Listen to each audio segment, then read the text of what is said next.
¿Desde dónde se va a transmitir? ¿Desde qué página?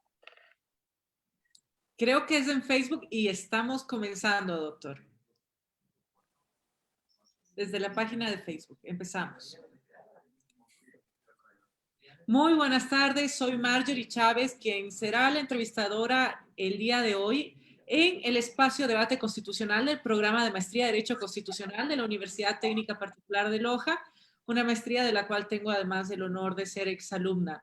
Nuestro invitado el día de hoy es Carlos García Torres. Doctor, muy buenas tardes, bienvenido. Buenas tardes, qué gusto, ¿cómo están? Qué gusto saludarla. Gracias, doctor. El doctor García Torres es licenciado en Ciencias Sociales, Políticas y Económicos de la Universidad Nacional de Loja. También es abogado por la Universidad Nacional de Loja. También es doctor en Jurisprudencia de la Universidad Nacional de Loja. Tiene una maestría en Género, Equidad y Desarrollo Sostenible de la UTA. También tiene un diploma de estudios avanzados y suficiencia investigadora en UNED España. Es doctor cum laude de Derecho y Ciencias Sociales por la UNED, con el título de tesis Tolerancia y Liberalismo en la Historia Constitucional Ecuatoriana. También es coordinador de la Cátedra UNESCO de Ética y Sociedad en Educación Superior y profesor de nuestro programa de maestría. Bienvenido, doctor. Es un placer para mí conversar con usted en el marco de la maestría y poder conversar sobre el tema que nos atañe en esta tarde, que es el constitucionalismo dialógico y qué relación tiene con los debates presidenciales. Entonces, comienzo haciéndole la primera pregunta. ¿Qué es el constitucionalismo dialógico? Bueno, el constitucionalismo dialógico es una idea, una tendencia que ha surgido últimamente y que tiene que ver con varias cuestiones constitucionales anteriores. Muchos autores no les gusta mucho este título de constitucionalismo dialógico. Lo llaman también activismo judicial dialógico. Inclusive algunos prefieren ese término. Pero la idea general de la noción de constitucionalismo dialógico es que las bases que sustentan constitucionalmente a una sociedad deben ser conversadas entre los diversos actores de la sociedad. Y entonces, en este sentido, el famoso autor, el famoso constitucionalista argentino Roberto Gargarella, propone que la idea del constitucionalismo dialógico está directamente ligada a la idea de una democracia deliberativa, de una democracia en la cual las cuestiones principales sean discutidas, ¿sí? No sean impuestas, sino discutidas. Esa es la idea general, podríamos decir, de un constitucionalismo dialógico, de este término, constitucionalismo dialógico. Y en el contexto de los debates presidenciales, ¿cuál sería la relación que este tiene con los debates? Bueno, yo creo que para llegar a esa relación con los debates presidenciales, habría que ver en primer lugar la evolución de las ideas constitucionales hasta llegar a esta noción de constitucionalismo dialógico y por qué esta noción de constitucionalismo dialógico puede tener relación con una idea de un debate presidencial eleccionario, ¿no es cierto? Si nosotros pensamos en las cuestiones constitucionales, explícitamente constitucionales, tendríamos que pensar también que de una manera u otra están relacionadas con las cuestiones políticas de la sociedad. Entonces, remontémonos en primer lugar a la antigüedad. Pensemos las formas más antiguas, digamos, de organización política. Y para eso tenemos que pensar en dos autores, en Platón y en Cicerón. Platón escribió, por supuesto, su República y tres formas de organizar la sociedad, que eran la tiranía, la democracia y la monarquía. Cicerón recogió esas mismas formas de organización política y las matizó, digamos, en su propia república. A partir de aquí, y con la forma de la evolución social de la humanidad, estas formas fueron cristalizándose de diversas maneras, extrayendo de ellas cartas de derechos, ¿no es cierto? Estas cartas de derechos, la primera, la carta de derecho que los nobles ingleses extrajeron al rey Juan sin tierra, ¿no es cierto? Y que se llama la Carta Magna. Estas cartas de derechos, digo, fueron evolucionando hasta llegar a dos hitos principales. La Carta de Derechos, es decir, la Constitución Política, el Bill of Rights americano y la Declaración de los Derechos del Hombre y la Constitución francesa. Entonces, Estas constituciones crearon una cuestión muy importante, el sistema de separación de poderes. Y este sistema de separación de poderes, en el caso específico americano, creó una dependencia importantísima que es lo que ellos llaman el sistema de pesos y contrapesos.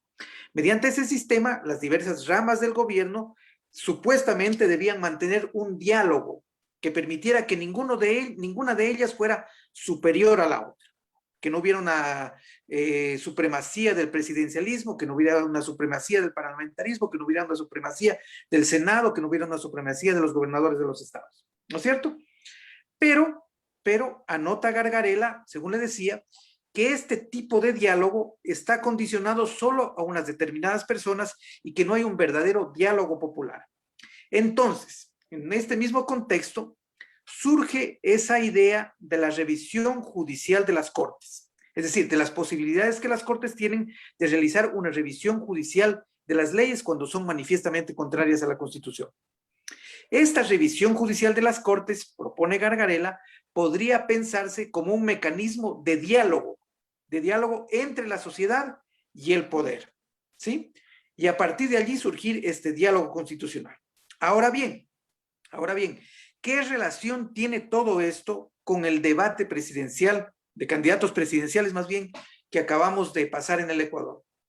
Podríamos pensar que la relación que tiene todo este bagaje teórico de construcción de la sociedad con el debate es que este tipo de debate entre políticos es una de las formas mediante las cuales la sociedad organiza el diálogo social. Cada uno de los candidatos podría pensarse que es el representante de un grupo político y ese grupo político a su vez agrupa, como su nombre lo dice, a muchos ecuatorianos que tienen una forma de pensar. ¿Sí? Si estos ecuatorianos que tienen una forma de pensar a través de estos representantes dialogan, de una forma u otra están contribuyendo al debate democrático y tal vez exagerando, tal vez presionando, están contribuyendo también a este constitucionalismo dialogante que se propone. De acuerdo. Doctor, acabamos de citar al profesor Gargarella y según él el sistema de pesos y contrapesos que fue creado en el siglo XVIII, en cualquiera de sus dos versiones principales, ya sea en la versión más pura de los Estados Unidos o ya sea en la desbalanceada de América Latina, apareció desde entonces como un sistema poco favorable a la cooperación política y el diálogo. Más específicamente, el modelo en cuestión antes que alentar la cooperación, buscaba contener la confrontación, antes que promover el diálogo, buscaba canalizar la agresión, antes que favorecer el aprendizaje, y la ayuda mutua buscaba impedir la destrucción de unos a otros. Por lo dicho, el sistema ideado fue pródigo en la creación de elementos defensivos y ofensivos más que de mecanismos para el diálogo. El veto presidencial, la posibilidad de eliminar una norma del sistema o de contener sus efectos sobre un caso concreto, los bloqueos mutuos entre el presidente y las cámaras, las iniciativas de juicio político cruzadas. A pesar del sesgo agonal antes que el dialógico que caracteriza el sistema de pesos y contrapesos que hemos hablado. Ha habido muchos intentos para mostrar el sistema de check and balance y también directamente favorable a la promoción de la discusión pública según las investigaciones del constitucionalismo dialógico. Esta aseveración que hace el profesor, ¿cómo la podemos relacionar con nuestra constitución del año 2008 que aún está vigente?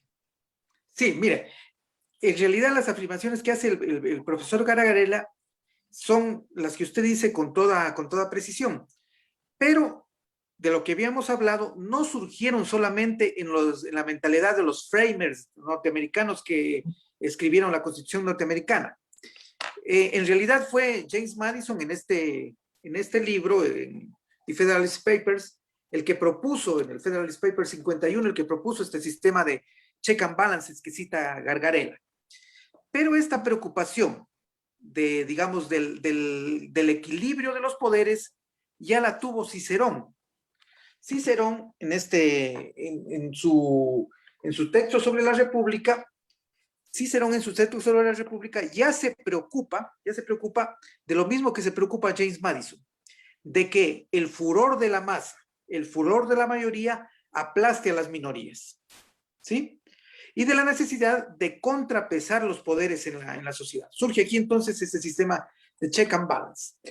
Pero a partir de ese sistema de check and balance, digamos, el puro norteamericano o el impuro latinoamericano, hay que recordar una cosa importantísima.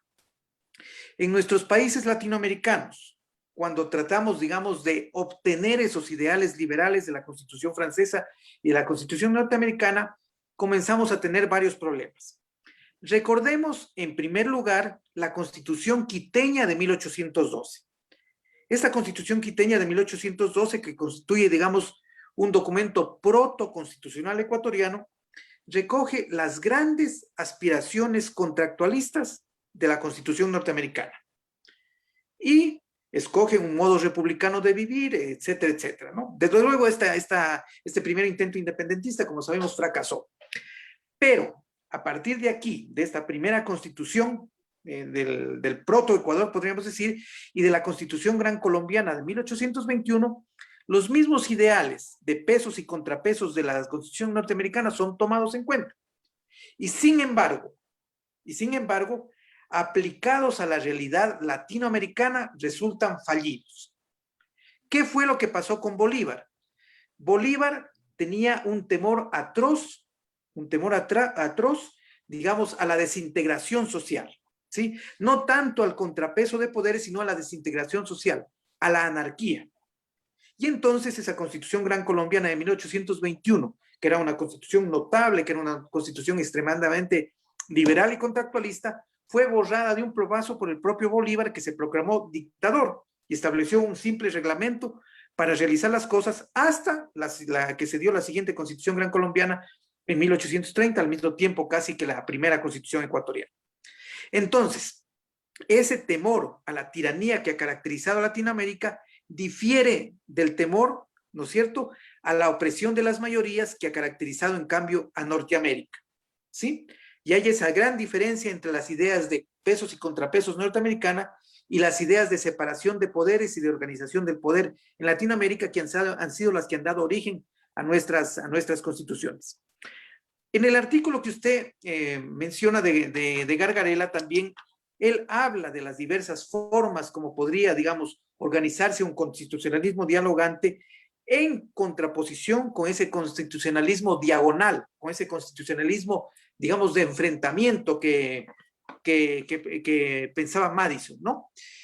Entonces, en estas ideas, Gargarella encuentra una cosa que es importantísima de señalar, que pese a que en las constituciones de Latinoamérica, y él señala la constitución ecuatoriana, la constitución colombiana, diversas otras constituciones, la constitución canadiense, que él da también el ejemplo, pese a que en estas constituciones se pongan formas de creación de un constitucionalismo dialogante, siempre van a haber los mecanismos, los motores institucionales que van a impedir que ese constitucionalismo dialogante se haga realidad. Y pone como ejemplo las consultas que se realizan a los pueblos indígenas, que de una u otra forma el poder político, el poder institucional las birla, ¿no es cierto? Logra escapar, logra darle la vuelta y no realizar verdaderas consultas populares. Entonces, en realidad hay, como usted muy bien dice, una contraposición, no solo entre el constitucionalismo agonal, el constitucionalismo de enfrentamiento, con el constitucionalismo dialogante, sino también con la institucionalidad creada a partir de ese constitucionalismo de enfrentamiento.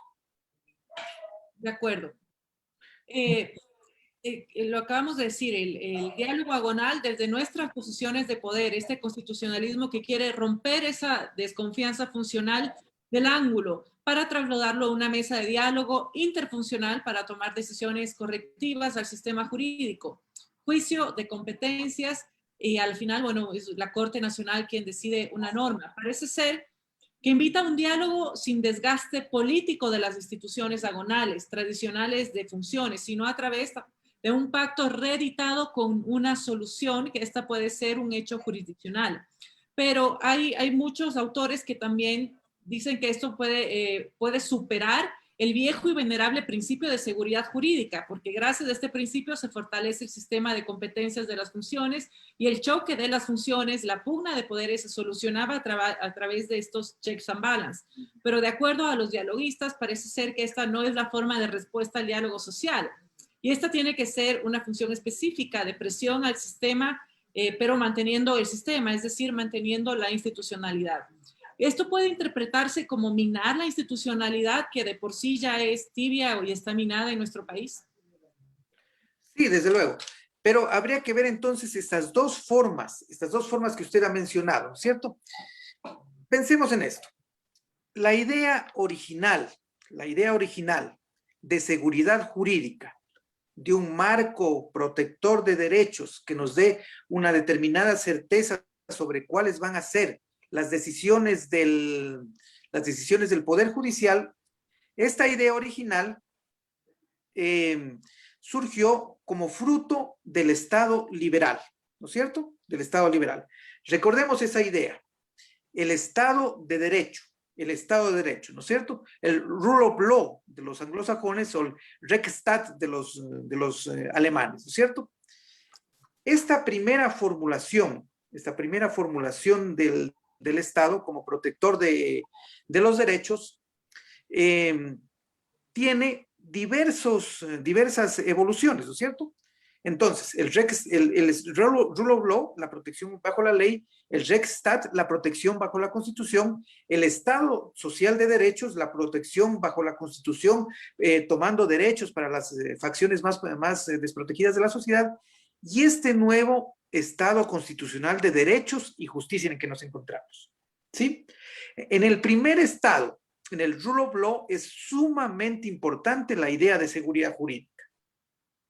Pero esta idea de seguridad jurídica, conforme va avanzando esta evolución, va cediendo, ¿no es cierto?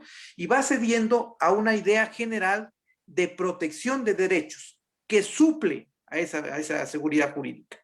La seguridad jurídica general de toda la sociedad se ve superada por la protección de los derechos de cada uno de los individuos. Es decir, no constituye lo que usted dice una vulneración a la seguridad jurídica, sino su mejoramiento, su purificación, su elevación, podríamos decir.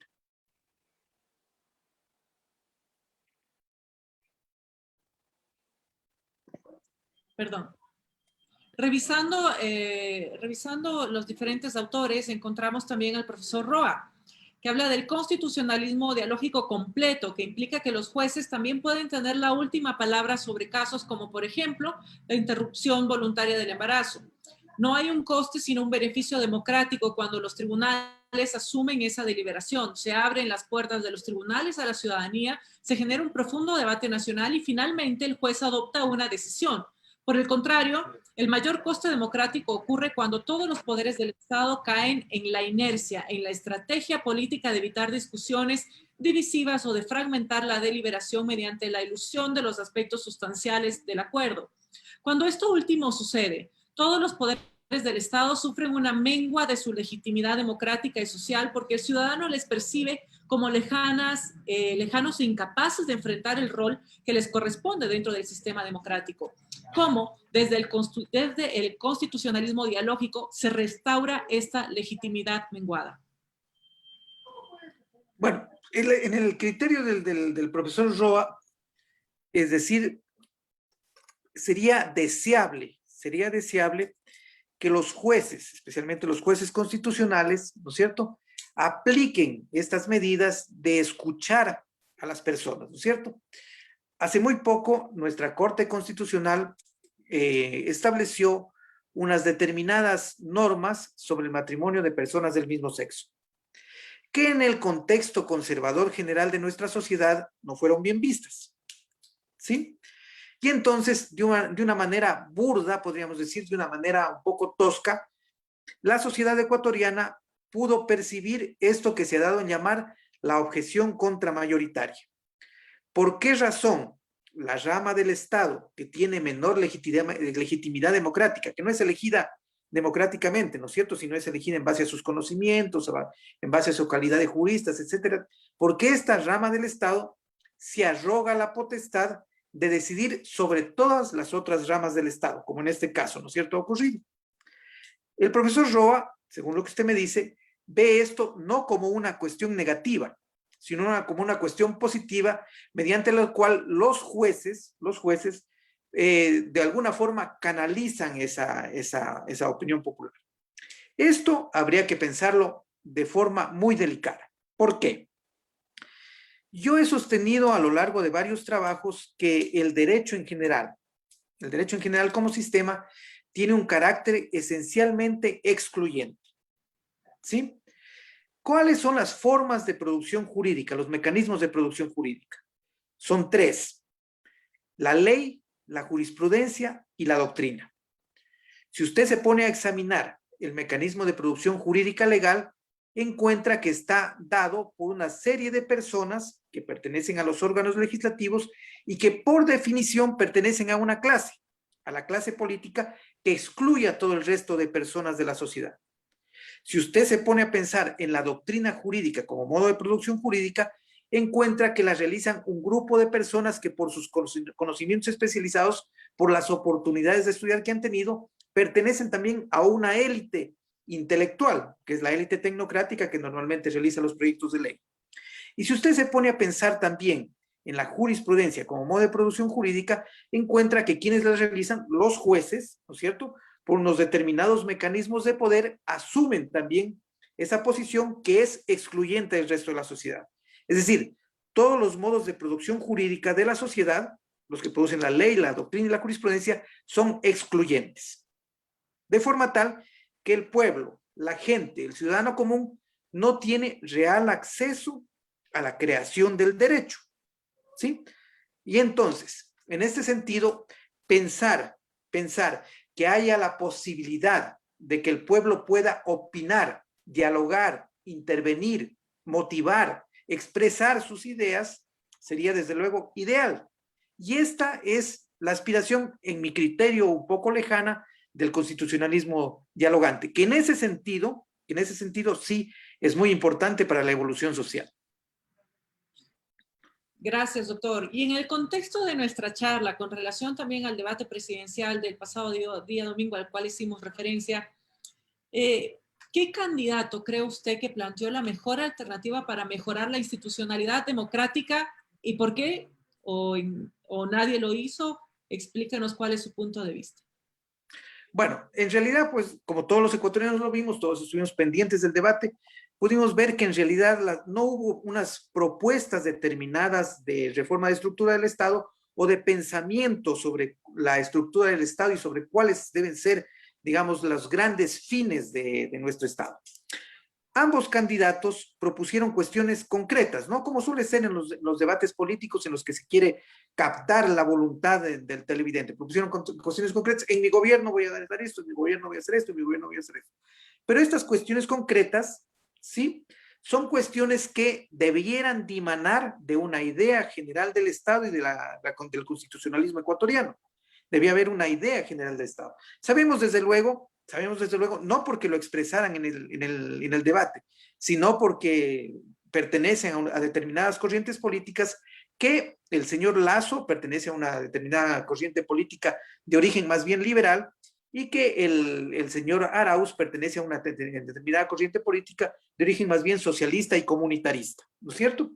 Entonces, estas dos formas de ver las expresiones sociales son evidentemente encontradas, pero no fueron dichas explícitamente en el debate. Implícitamente dentro de las propuestas están seguramente, pero no fueron manifestadas por los candidatos. Bueno, eso es en gran parte a que nuestro debate democrático en el Ecuador sigue siendo, aún desde 1830, todavía balbuciante. No es un verdadero debate de altura, un verdadero debate, digamos, de propuestas, de ideas, de ideologías, ¿no es cierto? Sino simples balbuceos de pelea, ¿no es cierto? Como peleas de niños, yo te empujo, tú me empujas, etcétera, etcétera. Eso ha sido a lo largo de toda la historia política del Ecuador. Han habido contadísimas ocasiones en que ha habido verdaderos debates. Yo me atrevería a decir que tal vez durante los años 50, cuando hubo los grandes debates entre candidatos como Raúl Clemente Huerta o Camilo Ponce Enríquez o Galo Plaza Lazo y el Frente Democrático, tal vez allí fueron las poquísimas ocasiones en que hubo verdaderos debates ideológicos. Pero a partir de allí, todas las elecciones han sido, digamos, como de te topo y me topas, ¿no? De cuestiones prácticas muy, muy del momento, muy coyunturales, sin que haya un verdadero debate, un verdadero pensamiento de cómo debe dirigirse la sociedad ecuatoriana. Y le voy a agregar una cosa aquí, no sé si me permite usted. Por supuesto. La forma como debe dirigirse una sociedad, en mi criterio, está dada por su derecho. ¿Qué es sino el derecho? ¿Qué es sino el derecho, sino la construcción de los sentidos de la sociedad que un individuo cualquiera puede esperar? El derecho construye los sentidos sociales, constituye, los símbolos sociales que el ciudadano respeta. Y entonces, a través de la construcción del derecho, se construye también democracia. Por eso decía yo que es tan importante que esta construcción del derecho no sea cerrada y limitada a esos tres medios, a la ley, la doctrina y la jurisprudencia, y a las poquísimas personas que son capaces de hacerlo, sino también que sea abierto al diálogo social y de las personas llanas, digamos, los que somos las personas llanas y comunes de toda la sociedad. Muchísimas gracias, doctor Carlos García Torres, a nombre del Espacio de Debate Constitucional del Programa de la Maestría en Derecho Constitucional de la Universidad Técnica Particular de Loja. Le agradezco por su tiempo, por su participación y le envío un fuerte abrazo igual a todos quienes nos están escuchando. Soy Marjorie Chávez y he sido parte de este debate. Muchas gracias. Muchísimas gracias a usted. A usted.